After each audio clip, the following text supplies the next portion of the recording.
Bonjour à tous. Aujourd'hui, nous allons parler de nouveau de Ford, mais d'une façon beaucoup plus historique. Je vais vous raconter l'histoire de l'homme qui a révolutionné le marché de l'automobile mondial. Je parle bien sûr d'Henry Ford. Henry Ford, né le 30 juillet 1863 à Dearborn, Michigan, était déjà un grand passionné de mécanique dès son plus jeune âge. En 1875, à 12 ans, il s'est équipé lui-même un petit atelier où il y passe tout son temps libre. Il y construit même son premier moteur à vapeur à l'âge de 15 ans. Il quitte ensuite la maison familiale en 1879 pour Détroit, où il devient apprenti mécanicien et y restera 3 ans tout en aidant aux travaux des champs à la maison. Il devient en 1891 ingénieur pour la Edison Illuminating Company, où sa promotion 2 ans plus tard lui laissera les moyens et le temps de s'atteler au moteur à combustion interne. En 1886, il crée son premier véhicule nommé Ford Quadricycle, la première voiture 4 chevaux 4 roues refroidie par eau. Lors d'une convention de la même année, cherchant des investisseurs, il est présenté à Edison qui déclare: Jeune homme, vous l'avez, votre voiture est un contenant qui transporte des gens. Il démissionne de son boulot et crée 2 entreprises sans succès. La première fut dissoute car elle ne fonctionnait pas. Quant à la deuxième, Henry, non d'accord avec les investisseurs, la quitte. Elle est rachetée et deviendra la Cadillac Automobile Company. Mais il ne lâche pas, c'est que c'est un battant notre Henry. Avec une connaissance de chez Edison Company, ils créent une nouvelle société de fabrication automobile. Ils sortent leur premier modèle, la Ford A, qui valait à l'époque 750 $. En 1903, ils vendent une partie de leur part de la société pour récolter des fonds, mais les commandes n'arrivent pas et l'entreprise dérive doucement. Ils arrivent cependant dans un tour de force à récupérer 28 000 $ de la banque et de quelques jeunes employés. Grâce à un modèle, la 999, ils établiront 3 records mondiaux, ce qui leur amènera énormément de clients et un chiffre d'affaires conséquent à 100 000 $. L'associé de Ford veut donc créer des automobiles de luxe, ce qui n'est pas son objectif premier, mais il acceptera par résignation. Heureusement, cela fonctionne et ils atteignent le million de dollars de profit en 1907. Depuis toujours, l'objectif de Ford est de créer la voiture de Monsieur Tout-le-Monde.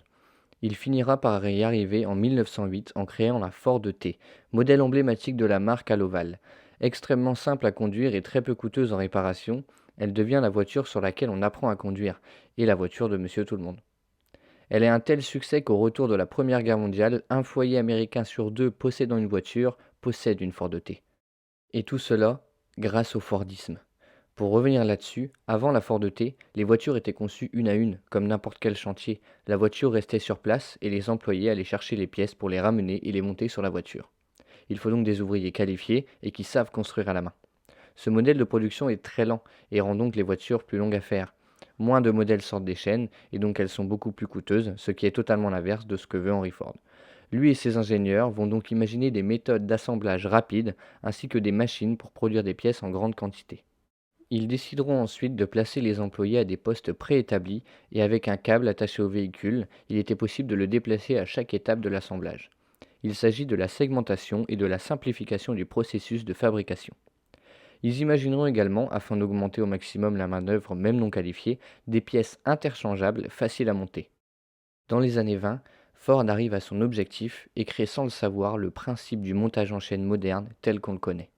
Il réussit à faire passer la Ford T à son démarrage d'un prix de 825 $ à 260 $ en 1927. En prime, il réussit à doubler le salaire moyen de ses employés et réussit à vendre 4 fois plus de véhicules à l'année. Il était dit qu'à ce moment, un véhicule sortait de la chaîne toutes les 10 secondes. Ce sera ensuite son fils, Edsel, qui reprendra les rênes de l'entreprise.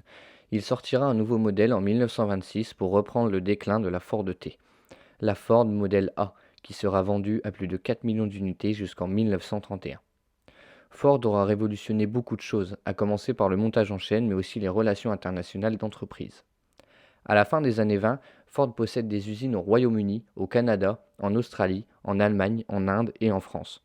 Il possède également des concessionnaires sur les 5 continents. Il avait une théorie à lui qui dit: le commerce international est essentiel pour la paix dans le monde. En 1932, le tiers des automobiles construites dans le monde sont des Ford. Comme déclare un Allemand à l'époque, l'automobile a à ce point révolutionné le mode de vie américain qu'il est à peine croyable qu'on puisse vivre sans voiture. Il est difficile de se souvenir comment on faisait avant que Monsieur Ford vienne prêcher son nouvel évangile. D'ailleurs, pour beaucoup, la réussite de l'américanisme est due à Henry Ford. En 1946, il reçoit le Jubilé d'or de l'industrie automobile américaine ainsi que la première médaille d'or de l'Institut américain du pétrole. La fortune d'Henry Ford était démentielle. D'après un blog financier, le Celebrity Net Worth, il serait le neuvième homme le plus riche de tous les temps.